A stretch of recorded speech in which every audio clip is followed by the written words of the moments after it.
What is a griot and why are they important? A griot performing in Cameroon. Since the 13th century, when griots originated from the West African Mande Empire of Mali, they remain today as storytellers, musicians, praise singers, and oral historians of their communities. Theirs is a service based on preserving the genealogies, historical narratives, and oral traditions of their people, and as such, have for centuries retold the history of the empire, thus keeping their history and traditions alive. Traditionally, griots were of a social caste, the art and important position of storytelling passed down from generations of griot families, and as such, not just anyone could become a griot. In addition, griots were responsible for keeping all the births, deaths, and marriages throughout the generations of the family or village. They tell their stories to music using four principal instruments: the kora, a 21-string lute that sounds like a harp, the balafon, the ngoni, and the voice. And it is possible that each griot family might stick to one physical instrument, which they then learn to make and harness and pass that through their family for generations. Senegalese musicians at an intimate dinner in London. Middle performer plays the kora. The training for younger members born into a griot family is usually thorough, spending years of listening and memorizing.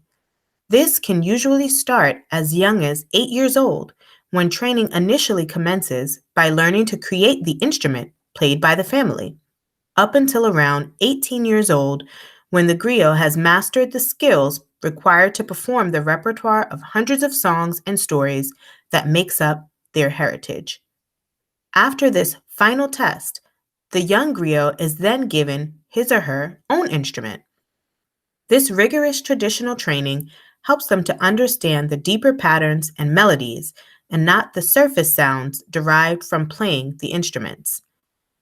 Griots usually carry this important responsibility from one generation to the next, so that their stories may never be forgotten or lost. An old photo of a traditional griot.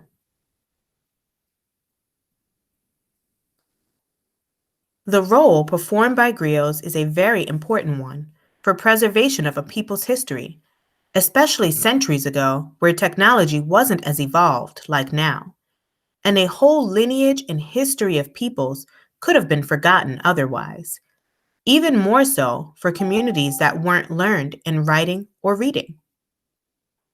Although once known as advisors and diplomats of their villages, who would be called upon to intervene during disputes, this role has now diminished, or it's lessened, it's not as important, and their appeal as entertainers are more widespread.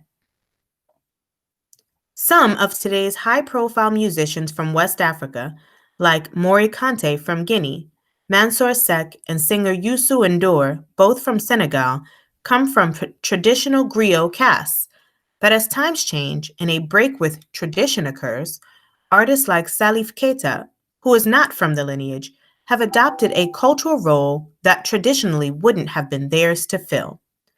Today, griots of West Africa can be found among the Mande people: Mandinka, Malinke, Bambara, Fulu, Hausa, Songhai, Tulukur, Wolof, Serer, Masi, Dagomba, Mauritanian Arabs, and many other smaller groups.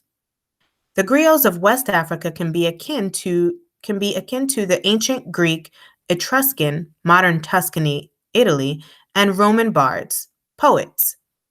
It means that they are like or can be related to these other groups, or oral storytellers who also use monuments and even tombs to pass on stories to their audience.